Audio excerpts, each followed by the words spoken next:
Not hot, it's just warm. Do that on that. You're gonna leave some marks.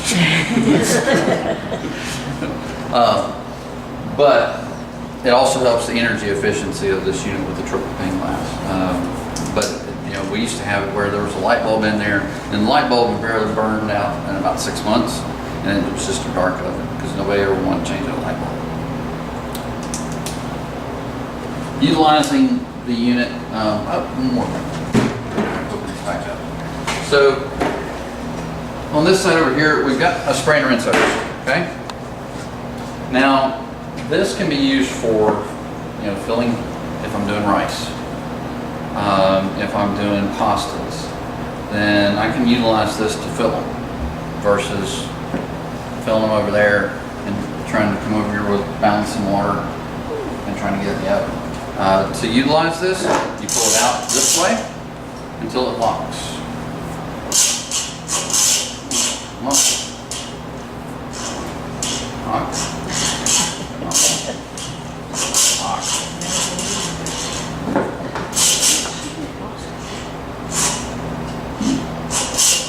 No, it's supposed to lock this way. It sounds like our little thingy's off. Okay, take a look at that before I get out here. It won't spray unless it locks. Okay. So it won't spray unless we get it locked. There we go. Alright, so now I got it locked. And I can utilize that. I can either spray down my oven, don't do it while it's hot, or I can fill pans. If I'm steaming and I'm doing more than a couple of pans, I'm doing 8 or 10 pans. And I'm doing something like broccoli, then I can use it to shock vegetables and stop the cooking process so that they keep that nice vibrant green, and I can put them in my holding cabinet before I serve them. But you know, you have a water source right here, and then to make it go back in, to retract, we go this way. And back into there. So that does make things a little bit easier.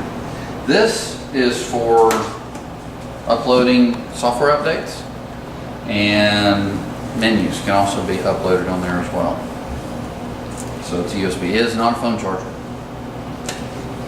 I don't think I have to worry about this group doing that, but every time I do the demos and I've got somebody who is of a younger generation than me, that is the question that they ask. They want to know if they can play music on it, will it do YouTube videos, will it, and will it charge your phone? I'm just like, no, do not plug your phone into the combi oven.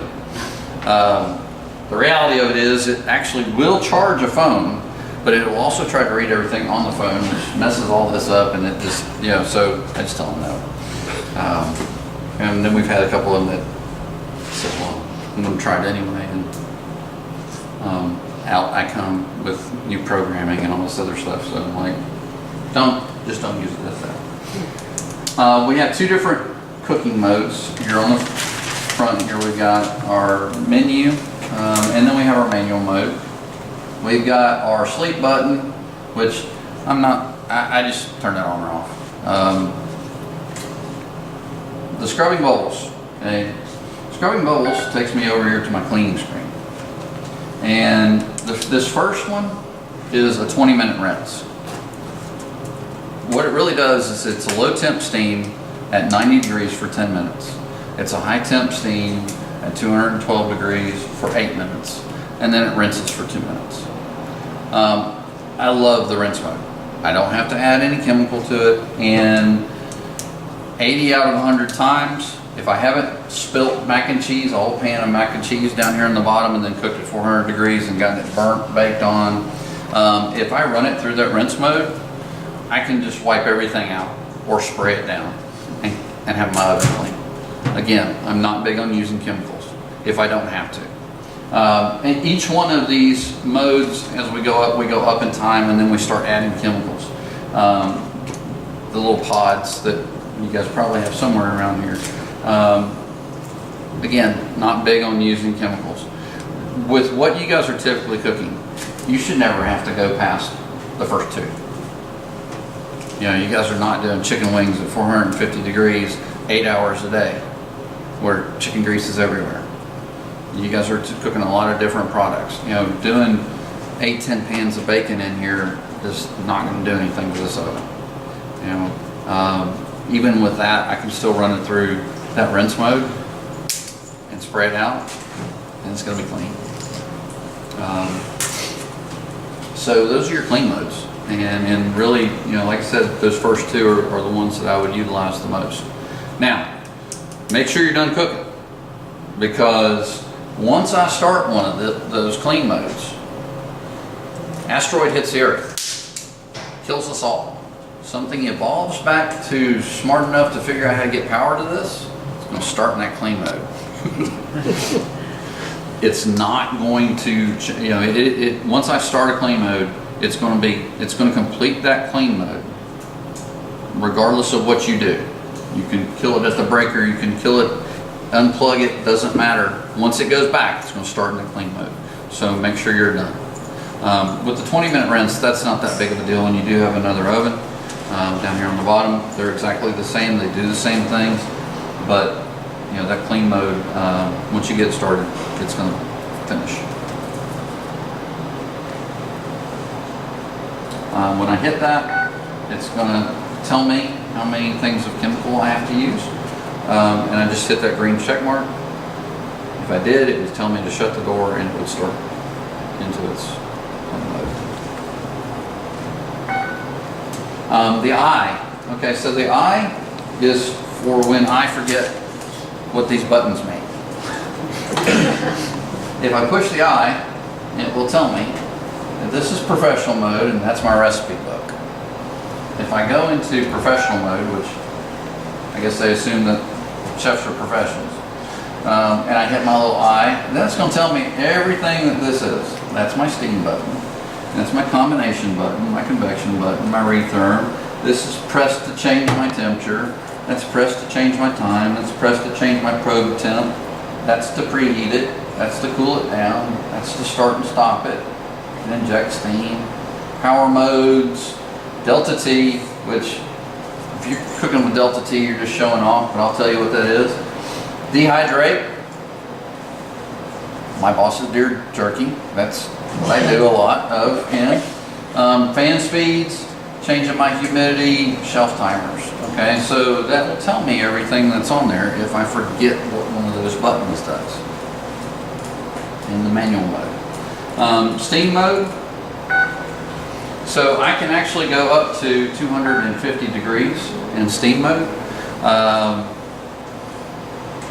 and it kind of replicates more of a pressure style steamer. Those of you who've been in school food service might remember. Basically had the old submarine doors on them, or my grandmother had the pot that would sit there with the little thing that would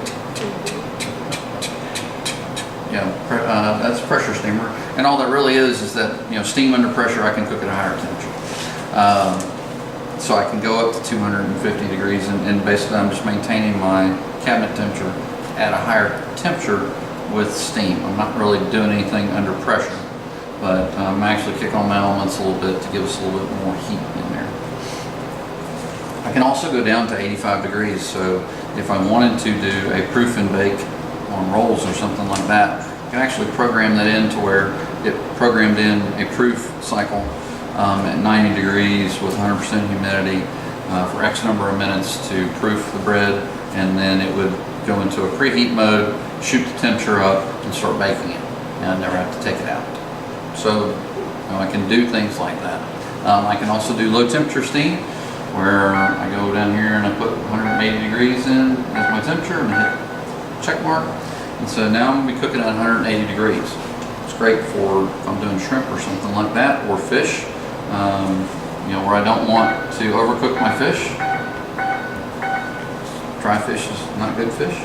I can set it at 160 degrees, pop my fish in there, and the fish are never going to go above 160 degrees. I'm not going to dry out the ends. I'm not going to, you know, we've all been to that place that overcooks everything. The chicken breast, the little thin end is dry and hard, and the fish is the same. This allows me to cook to a more precise temperature, so that I don't do that. People go, oh, this is wonderful. Yeah, I'm a great chef. There's an oven that is smart enough to be able to do that. So that's how I set my temperatures. And in steam mode, like I said, we can go up to 250 degrees. Time. So this is hours, minutes, and seconds. This one threw me when we first redid these. These are made in Menominee Falls, Wisconsin. So they're US made. And on the old style that we had hours and minutes. We didn't have seconds. And so probably about the first 2 weeks, I was really bad about coming in and going, and my office is at the end of the hallway from the test kitchen, and I would get just about halfway down the hallway and it would start beeping, and I'm like, seconds, yeah, I got it. So that's hours, minutes, and seconds. Typically, when you're cooking on that, you're going to do more of the 10 to 12 minute type of stuff, but I just want to make you aware of that. That's hours, minutes, and seconds. Probe temperature. So again, if I'm doing meatloaf or something like that, I'm going to use that because all I have to do is probe it. When we probe things, we want to get it into the middle. Pork loin. So I've got a loin that's that big. I don't want to put it in right here because the ends are going to get done faster than the middle.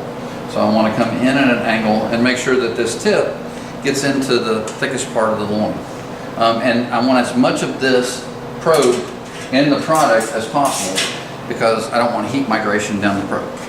So probing is important, and I always double check my temps afterwards with a thermometer. But again, I don't have to sit here and try to figure out how long it's going to take to cook an entire thing full of pork loin or meatloaf or chicken breasts or hamburger patties or anything like that. Anytime we're doing testing on different product, if I can get that stuck into it, it gives me a better idea of how long it's going to take to cook something. So, preheat. So preheat's very important. Anytime we try to cook from a cold oven, putting cold product in there, it's going to take forever. I get those calls every once in a while. Hey, you told me I could do broccoli in 4 minutes from fresh. Yeah. It's taking me like 25. Okay. Are you preheating the oven? Silence means no. Silence means no. And they go, yeah, I think so. That also means no. And to preheat, it's very simple. We just hit that button. It's a thermometer with a red arrow going up. So we hit that. We program in whatever temperature we want to go to. And typically, when I'm preheating an oven, I'm going to go 25 to 50 degrees above. And it really kind of depends on if I'm doing frozen product. I will go 50 degrees above the temperature that I want to cook at. And that's just going to give me, as I put all that cold product in there and it starts the cooking process, these units recover very quickly. But sometimes when we're loading these ovens up with that cold product, somebody will call my name over there and I will get distracted and I'll leave the door open for a little bit longer than I would normally have left it open.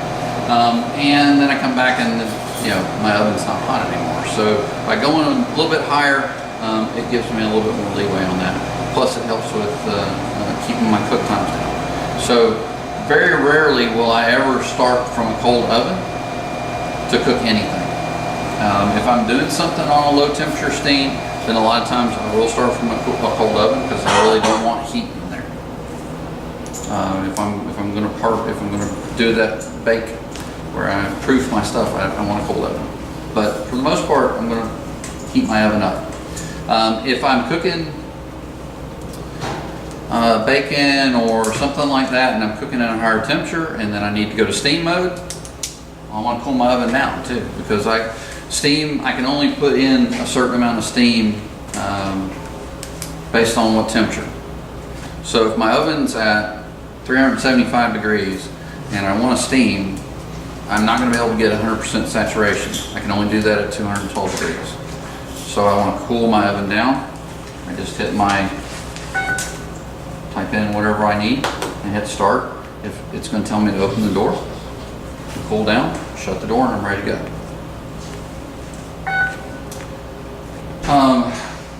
You can see that, if you can see that low power mode kicked in because I did low temperature steam. You know, I've got it in 160 degrees on steam mode, and that will go automatic. If I go over here to combi mode, then I'm going to really probably want to get that back to my economy mode. And economy is pretty much where we do most of our cooking. It's our normal cook mode. Fan speeds. So in my normal mode, I have access to 180 and 60% fan. I find that it really cooks better at 60% fan speed. Now, why would I want to do 100%? If I'm doing baked potatoes or something like that, a product that has a lot of moisture in it that I want out. The faster my fans go, the more, you know, Mark said it. You know, what does a convection oven do? It's great for baking and drying things out. Lot of heat, lot of fan speed equals dry. So baked potato, that's a good thing. To get white fluffy, I gotta get all that moisture out of there. If I'm doing baked French fries, I'm trying to get the moisture out of there, get them crunchy. I'm doing chicken wings, I'm trying to get them crunchy, I'm trying to get the moisture out of it. That's really the only things that I really kick the fan speed up on. And at 60%, I can bake at that speed. If I'm doing muffins and things like that, I don't want it at 100%. Get this or this, depending upon which way the fan was blowing when it started. Starting at a lower fan speed and then working my way up to it, kind of the half speed, full speed on the convection ovens gets me to what I want on those types of products. These ovens will do a wonderful job of baking. This actually has an automatic reversing fan. So what that means is that as it first comes on, the fan is going in this direction. So as it circulates around my pans, that this corner gets more brown, this corner gets a little less brown, this corner gets a little less brown, this corner gets a little less brown. After 4.5 minutes, my fan will stop and it will start spinning in this direction, and so it evens everything back out. So that's something that, you know, I can do a good job of baking in these as well. It gives me the opportunity to do a shot of steam, and that's when it's in cook mode. Shot of steam, really, unless you're doing an artisan bread or a baguette that I want to get that crunchy exterior on, it's about the only use for, you know, shot of steam. So we could, if we want to learn how to bake right good bread, we could come in here. You could, you know, I mean, it does a really good job on European style breads and like I said, on baguettes and stuff where, you know, I want that crunchy exterior on the bread. When I'm in my convection mode and I'm cooking, I can hit that button and it'll give me a quick shot of steam, and that basically gives me the crunch on the bread. So, or do they make these for the house? we actually have one that is about the size, it's actually a little bit smaller than the oven cavity here. I don't have one. They're a little more. I keep asking for scratch and dent or something to hit one with a forklift or something, but not kill it. Because I would love to have one for the home. I have a cooking hold, which is kind of similar to these at the house. I have the little baby, but that was expensive enough. Humidity. So my next button over here is my humidity level. So typically, I'm cooking at 100% humidity all the time. And so people go, why? Because doesn't that make the product soggy? It doesn't cook as well, da, da, da, da, da, da. So I go, all right, so steam's a gas, and it's a dry gas. It doesn't turn to liquid until I open the door and it condensates. So, but what it does, steam is the best transference of heat into product. That's why I can't turn this on 212 degrees, open that door and stick my hand in there. Y'all be calling 911 saying some dummy stuck his hand inside the steamer and now his arm's cooked. But I could turn this to 500 degrees, stick my arm in there. As long as I don't touch metal, I'm not gonna hurt myself. Steam transfers its energy into a product that is colder than itself when it touches it, when the gas touches it. So it seals, which maintains moisture in product and helps to cook faster. I'm still blowing hot air around, so I'm going to get my browning that way. But by maintaining a high moisture level in here and a high humidity level in there, I'm going to cut my cook times down. So that's why I don't mess with it. Now, back to the baked potato and the chicken wing. Then I adjust my humidity because I have to get the humidity out in order to get it crispy. If I want crispy, I have to get humidity out, period. You know, but even then, I'm adjusting it down to like 80 or 60%. I'm not going to complete 0% on my humidity in the cabinet. So it jacks my cook times up, way up. And yeah, I get impatient. So most of the time, leave this at 100%. You still can brown at 100% humidity. And utilizing this, you can touch this. You can go in multiples of 10s. You can do 20s. If you really want to impress some people, you can say, I gotta cook that at 68% humidity. There's 2 chefs in Atlanta that I just like to mess with. Because they really do believe that there's a difference between 68 and 69% humidity on when they're cooking some stuff. Okay. But I see differences in 10s and 20s in actual product. So if you're going to adjust in 10s and 20s. And once I made my adjustment, just hit my green. Delta T, I'll go ahead and tell you guys what that is. It's basically cooking with the probe. If I'm doing something long, low and slow cooking. Delta T is not a bad thing to do. When I'm in Delta T mode, I'm basically setting the oven temperature at 100 degrees higher than the product temperature. So if I go to cook a top round or something like that, and I go into Delta T mode, and I say I'm going to cook at, I want my final temperature to be 140 degrees. So here, 140 degrees, and then I want to go up here and I want 125. So what that's going to do is that when I put that in at 42 degrees, I'm going to be 125, my oven temperature is going to be 125 degrees hotter than my product. And it's going to climb as the product climbs.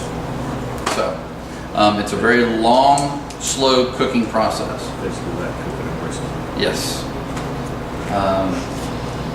And some people, you know, and so some people will use Delta T. When I go back up here to my modes, I'm going to get out of Delta T.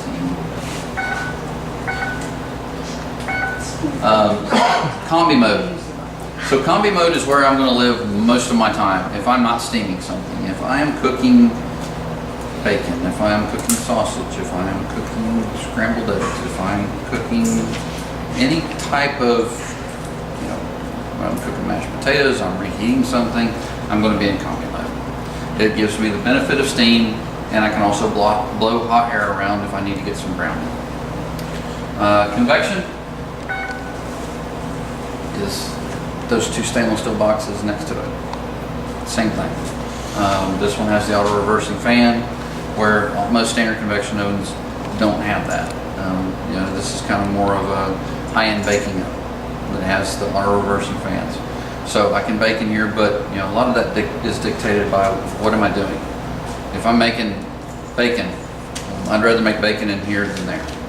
So I'd rather make my biscuits there. But this will bake in convection mode. And the last one, retherm mode, it's just a gentle retherm. It's slow. It brings product up to temperature very slowly. It's great if I'm doing plate retherm, where I've cooked a bunch of stuff, I've stuck it all in my reach-in or my refrigerator, and I've got little plates set up in there, and I can set the plates in there and I can hit the retherm button and it will heat everything very slowly. You guys probably aren't doing a whole lot of that around here. If I'm gonna heat something up pretty quick, I'm on steam mode, I'm gonna heat it up that way. All right, so let's go back home. I always tell everybody when in doubt, hit the home button. Takes me back to this home screen. Our programs. This is the easy part. This is the part that, if I program it in once, then all I gotta do is remember what pan I used. So these are all one-touch buttons. And I see bacon in here from when I was here last time. So if I hit bacon, and we'll shut this door.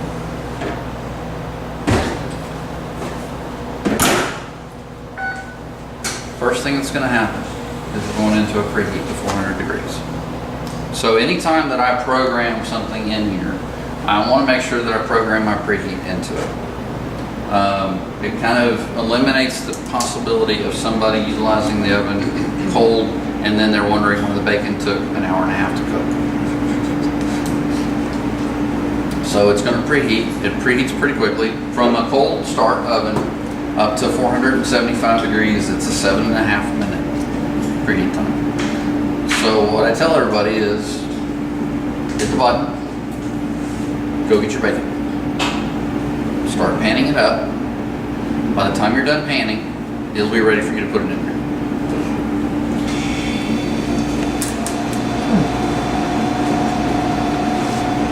So I'm going to cheat.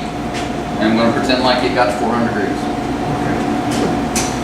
So now it goes in and it's going to go into its cook.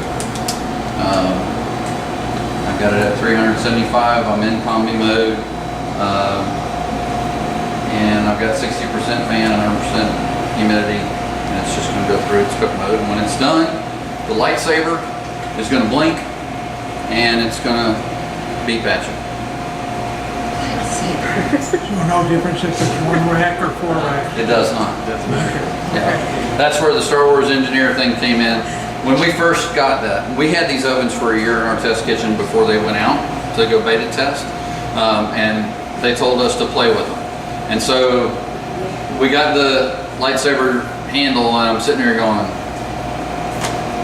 really?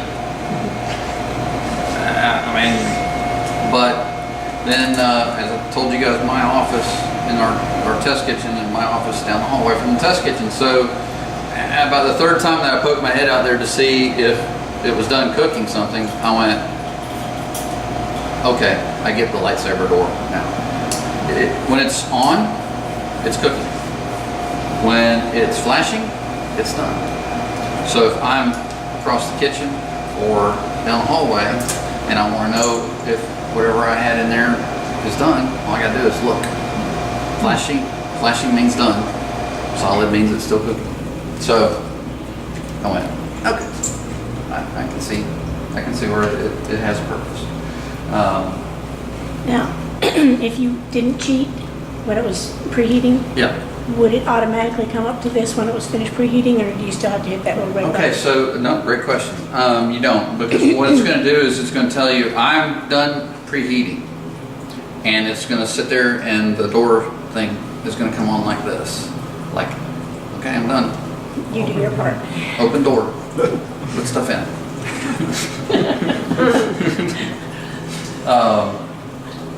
So it'll allow you to do that. It'll let you know.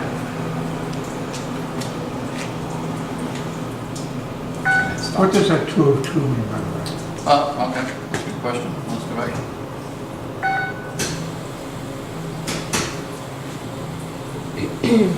2 of 2. Okay, so that's how many stages of programming is involved in that recipe. Oh, We can actually do up to 10 stages of programming. I've yet to meet anybody who's come up with a cooking program that took 10 stages, and anything more than 4 is showing off. Yeah, I mean, I've got a rib program that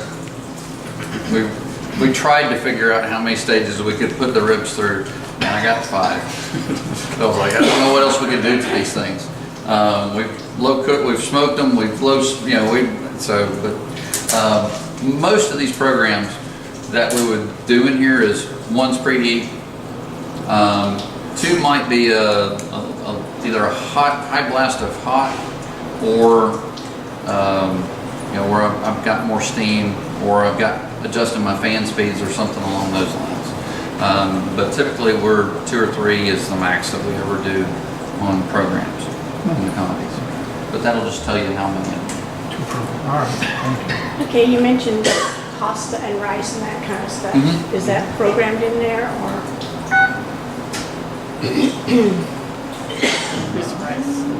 There's rice.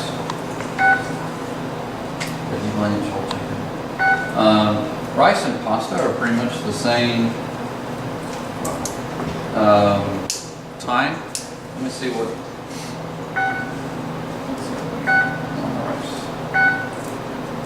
All right, so we've got first step is preheat to 212, and second is 212 for 23 minutes.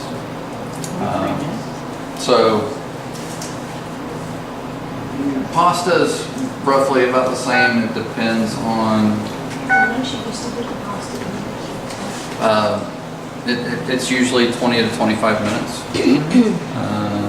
And with pasta or rice, it's very typically 2 to 1, 2 cups of water to 1 cup of rice. Or I can use chicken broth. I can season my rice how I do. We do all kinds of rice at the office, but it's always a 2 to 1 ratio. Pasta, I just have to cover the pasta with water. So you put your spaghetti noodles I in there just and put them in a 12. I put them in my 12 by 20. I do them in 2.5 inch deep pans, and I spray water. I season and spray water until I've covered the pasta, and then I hit steam. Bruce, you probably covered it with dill, but sausage is the same as bacon? Sausage and bacon. And sausage will actually cook pretty quick. Bacon will take usually a little bit longer. You know, a standard fresh sausage patty be done in about 8 minutes. You know, if they're frozen, they're roughly right at 10 to 12. Bacon, depending upon, you know, the thicker bacon can take up to 14 minutes. Actually had a customer of ours that they had a really weird cut that was like a special cut for them. It took me almost 18 minutes to get the doggone stuff crispy. But it was an odd cut. I was just like, I've never had to cook bacon this long in my life. Metro Diner, they have a really weird cut of bacon. It was thicker than a thick cut, and but like really thin, like Walmart bacon or something like that. You know, really cut thin. You know, that stuff will be done somewhere around 8 minutes. Normal, I go and buy it. You know, bacon, normal thickness, usually somewhere between 10 and 12 minutes. And I just put those on a sheet pan. I usually spray the sheet pans down because I don't like parchment paper. But if you can put it on parchment paper and lay your bacon out. Some bacon comes with the little white parchment paper already attached to it. Drop it right on the pan and go to town with it. You know, and being able, if you guys have certain dishes that you guys are doing on a regular basis, Bruce, I want to cook this. Can you tell me the program I need to have for it? Yes. We have a network of 50 chefs that are out in the United States. If I don't know how to do it, and I'm the old man of our group, as they like to remind me. We have a 22-year-old that we just hired and a 30-year-old who's getting ready to get married, and I became the old man at that point in time, at 50. I didn't realize that had happened until we were actually out someplace and they were talking about the old man, and I went, "You're talking about me, and I'm right here." But I've been with the company for 26 years, so I've done a lot of cooking with Alto-Shaam over that time, but there are things that I don't know how to cook. We get on our little internal network and go, "Hey, anybody ever done this?" Usually within about 10 minutes, we've got a couple of responses. We have 2 master chefs, which is one of the highest level that you can get to on that side of things. And so generally we can get you an answer back on that pretty quick. Worst case scenario, I'll make it in my test kitchen and figure it out for you. But Quinoa dishes and stuff like that. yeah, it's kind of, that one. Quinoa, we actually have a pretty good program for that now. It took a little bit of time. Yeah, pork belly. We got some really cool stuff we do with pork belly. But programming that stuff in and making it 150 degrees, and then I just go to my next step. I want to cook in combi mode, or I want to cook in convection mode, and I want to go 400 degrees. And I want my fan to be at 60. Humidity and everything else is the same. You notice now I've got some more buttons. I've got shell timers. I've got this little plus thing here, which actually allows me more buttons, more things I can do. So I can do more things with a program than I can with a standard, just my normal cooking modes. Now, we do have the books. So we have the books, but all of that is found online too, right? It is all found Okay. online. Okay, Yep. so you can go online. So, but writing the programs is pretty easy, and then also we can, I can actually, I have this on my laptop, and so I can sit there and program, write all these programs out. A lot easier than sitting here pushing buttons all day long. And name them and put pretty pictures on there and send them to you, and then you upload them here. Okay. But writing the program, and then you get to the point where, all right, I'm done. I hit save. I can name it. I can pull pictures from out of here, and then it would be on there. I'm not going to do that. If I wanted to edit something, so I changed what kind of bacon I was getting, and it's taken me 12 minutes to cook, and this program's only for 10. In this mode, I hit my book in my gear. Everything turns red. Red is edit. I want to go to my paper and pencil and hit bacon. Now I'm in my program. I don't want to change my preheat. I want to change my time. I can 12 minutes, not seconds. Hit OK. I don't really want to, everything else is great. Hit my save. It's bacon. Now when I hit bacon, it'll be at 12 minutes. Will that program stay that way every time until you change it again? Yes. That's pretty interesting. And if I really want to get fancy, Don't do that, everybody's going, no. We've been here 2.5 hours. So you guys have learned about a whole bunch of punching of buttons. That makes sense. But, the one thing that you do kind of need to know is if I do send that for you to do the USB, that toolbox and download the top button. Okay. And then it'll give you, if I've got that in there, it'll actually show up and allow you to take from the stick to my menu, or I can take from my menu to the stick. Typically, since you guys already have stuff in here, you'll just want to hit that third button, which allows me to bring the menus in from the stick to my menu, but doesn't delete everything else. That's a good thing. I have had that happen once or twice. I've done it to a customer. Hit the wrong button. I'm like, How many preset menus can you have? it is 12 per page, 12 pages. 144. So, in that vein of things, if I had 12 pages worth, instead of me trying to find where I put scrambled eggs, if I were to hit the little hourglass or the little spyglass here and type in, I'm going to type in rice because I don't think eggs is in there. So I hit my R, my I, oh, there we go, rice. So I have search mode on there. So I'm not sitting there going, it's going to be on page 12, it's going to be on page 12, it's going to be on page 12. But, to me, utilizing it this way is a lot easier than doing the manual loader. Thank you. Nice machine.